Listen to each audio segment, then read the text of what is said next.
కోనసీమ తిరుమల వాడపల్లి వెంకటేశ్వర స్వామివారి దేవస్థానంలో శ్రావణ మాసం పురస్కరించుకొని శుక్రవారం ఉదయం సామూహిక వరలక్ష్మి వ్రతాలు ఏర్పాటు చేశారు. వందలాదిగా మహిళలు తరలివచ్చి అత్యంత భక్తి శ్రద్ధలతో వరలక్ష్మి వ్రతాల్లో పాల్గొన్నారు. సామూహిక వ్రతాల్లో పాల్గొన్న మహిళలకు దేవస్థానం వారు వరలక్ష్మి రూపు అందజేశారు. ప్రసాదంగా పులిహార, లడ్డు వితరణ చేశారు.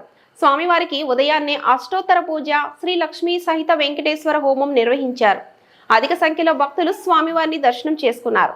దేవస్థానం డిప్యూటీ కమిషనర్ నల్లం సూర్య చక్రధర్రావు దగ్గరుండి పర్యవేక్షించారు.